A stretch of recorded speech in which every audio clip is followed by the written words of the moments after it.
So dear friends, ఈ ఆదివారము బెంగళూరులో మనం కలుస్తున్నాము. నా అపాయింట్మెంట్ కావాలి అనుకున్న వాళ్ళు, అలాగే ఎగ్జాక్ట్ లొకేషన్ ఎక్కడ తెలుసుకోవాలి అనుకుంటే ఈ నంబర్కి కాల్ చేయండి. మీకు సూర్యకమల మేడం గారు మీకు వివరంగా అన్నీ కూడా చెప్తారు. సో ఆదివారం మనం కలుస్తున్నాం. భారత్ అమెరికాల ఈ ట్రేడ్ వార్, సో ఇందులో నుంచి మీకు ఎలాంటి నిజాలు బయటపడుతున్నాయంటే ఇంతకుముందు ఎవరు ఎప్పుడు ఆలోచించని విషయాలంతా కూడా ఇవాళ ప్రపంచ స్థాయిలో చర్చించుకుంటున్నారు. ఇప్పుడు మన వైపు నుంచి చూసారనుకోండి, Indian army, Indian air force, Indian navy, so వీళ్ళు అమెరికాపై ఈ కౌంటర్ అటాక్ ఎలా చేశారు అని మాట్లాడాం. మరి మోదీ గారు మాత్రము చాలా నిశ్శబ్దంగా ఉన్నారు అని వార్తలు. సో దీన్ని బ్రేక్ చేస్తూ ఎంఎస్ స్వామినాథన్ సెంచునరీ ఇంటర్నేషనల్ కాన్ఫరెన్స్లో మాట్లాడుతూ మోదీ గారు నా ప్రాణాలే పోయినా, అంటే నా ప్రాణాలకు ప్రమాదం ఉంది, ఒకవేళ అలా జరిగినా కూడా రైతుల విషయంలో, అలాగే డైరీ ఫార్మర్స్ వీళ్ళ విషయంలో నేను ఎక్కడా కాంప్రమైజ్ అవ్వను. అంటే ఫ్రెండ్స్, మీరు గమనిస్తున్నారో లేదో, సిఐఏ అంటారు, అంటే సెంట్రల్ ఇంటెలిజెన్స్ ఏజెన్సీ.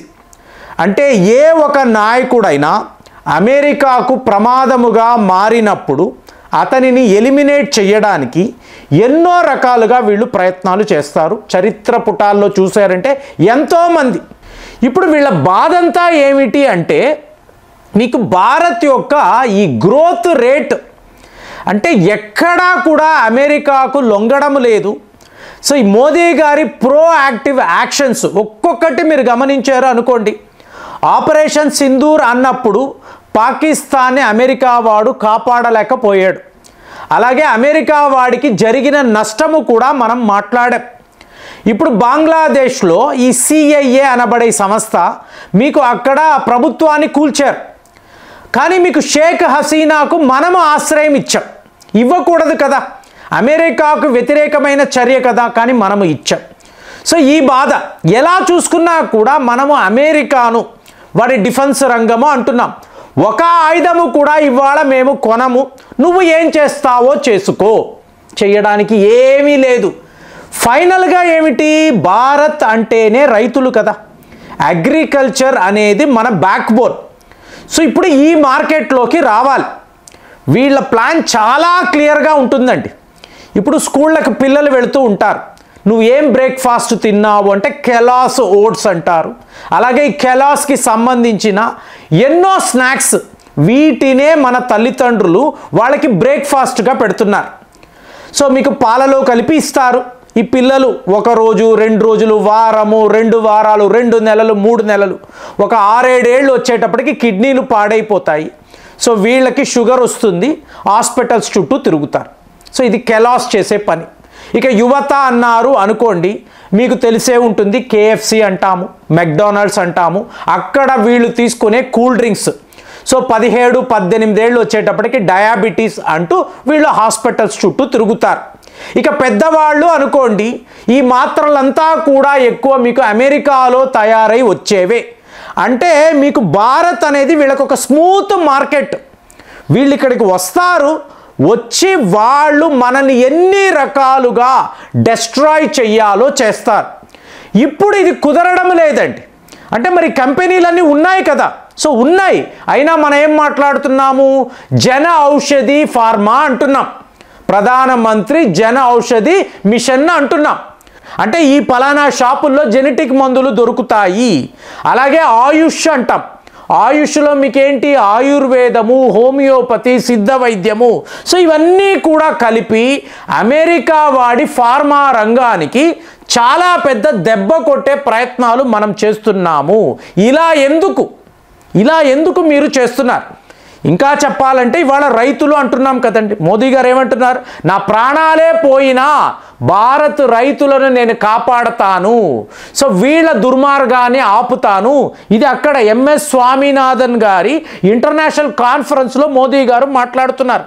ఏంటంటే అంత పెద్ద సమస్య ఏమిటి అంటే, మీకు జెనెటికలీ మోడిఫైడ్ ఆర్గానిజమ్స్ అండి.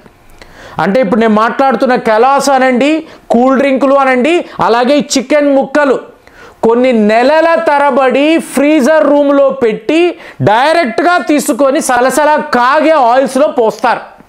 దాని మీద ఏవో టేస్టనర్స్ వేస్తారు. మీకు అలాగే చైనా సాల్ట్ అంటాం కదా, మీకు ఎంఎస్జి, సో వీటిని వాడతారు. వీళ్ళు కూడా లొట్టలు వేసుకొని తింటారు, కూల్ డ్రింకులు తాగుతారు, తరువాత హాస్పిటల్స్ చుట్టూ తిరుగుతూ ఉంటారు. ఇది ప్రస్తుతం ట్రెండ్. కానీ ఇక్కడ రైతులను మీరు గమనించారు అనుకోండి, మీకు జెనెటికలీ మాడిఫైడ్, ఇప్పుడు వందనా శివ అనబడే ఒక శాస్త్రవేత్త, సోషల్ యాక్టివిస్ట్, ఈవిడ భారతదేశంలో ఈ జెనెటికలీ మాడిఫైడ్ ఈ ప్రోడక్ట్స్ వీటి వల్ల ఎంత నష్టము జరుగుతుంది. ఇప్పుడు హైబ్రిడ్ కాటన్ అని మాట్లాడారు, మొన్న మాట్లాడారు మదనపల్లిలో హైబ్రిడ్ టమాటాస్. ఇదంతా ఏంటి, దేశాన్ని సర్వనాశనము చేయడానికి వీళ్ళు ఎంచుకుంటున్న మెథడ్స్. బిల్ గేట్స్ గారు పదే పదే భారత్ వచ్చి ఈ పనే చేశాడు. సో దీనంతా కూడా వందనా శివ గారు బయట పెట్టారు. సో ఇవాళ అమెరికా వాడికి ఎలా ఉంది, వరల్డ్లో బిగ్గెస్ట్ అగ్రికల్చర్ మార్కెట్ భారత్. ఇక్కడ వీళ్ళు జెనెటికలీ మాడిఫైడ్ ప్రోడక్ట్స్ని అమ్మనివ్వడం లేదు అంటే కుదరదు కదా, మా ఎక్స్పోర్ట్స్ అక్కడ ఆగిపోతాయి కదా. నువ్వు కోకో కోలా అనబడే పురుగుల మందును అమ్మడానికి లైసెన్స్ ఇచ్చావు, అలాగే చెత్త చెదారాన్ని మీ వాళ్ళు తినడానికి నువ్వు షోరూమ్లోకి పర్మిషన్స్ ఇస్తున్నావు. ఇప్పుడు మేము మీ రైతులను టార్గెట్ చేస్తున్నాము. సో ఎక్స్పోర్ట్స్ అని మేము మీ దేశంలోకి రావాలి అంటే మీకు ఏమిటి సమస్య? ఇదంతా అప్పుడు కదా జరిగింది అంటే ఇప్పుడు కూడా అలాగే జరగాలి. ఢిల్లీలో మాదే పాలన, మోదీ నువ్వు ఒప్పుకోవడం లేదు, దీనిని మేము ఒప్పుకోము. కాబట్టే సిఐఏ వాళ్ళు గత 6 నెలల నుంచి చాలా యాక్టివ్గా అయిపోయారు.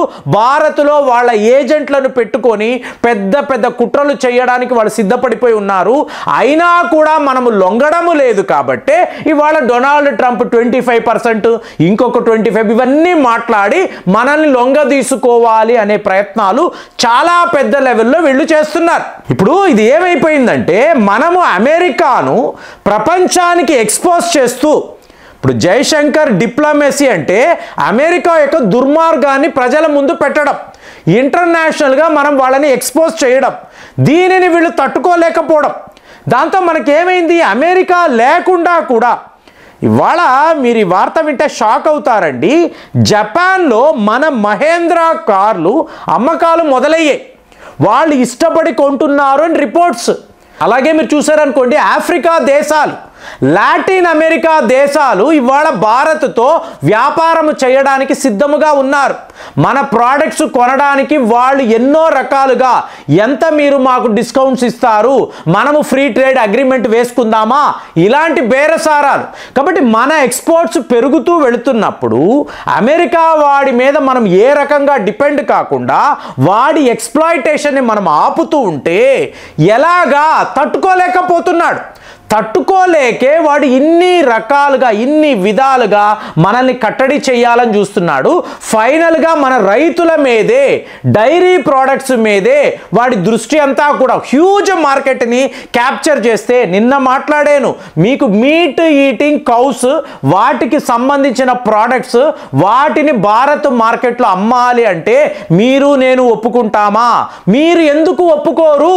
ప్రపంచమంతా ఇదే చేస్తుంది కదా, మీరు ఎందుకు చెయ్యరు అంటే ఇది భారత్. ఇక్కడ మాకు ఎన్నో నియమాలు ఉంటాయి, మాకు నిష్ఠ అనేది చాలా ముఖ్యము. ఇదంతా మాకు సంబంధం లేదు.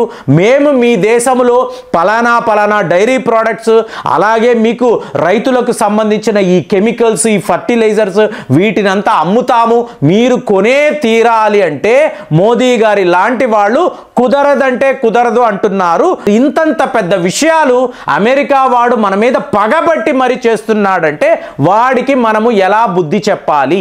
మీకు ఏమనిపిస్తుంది? కామెంట్స్లో రాయండి. మళ్ళీ వచ్చే వీడియోలో కలుద్దాం. జై హింద్.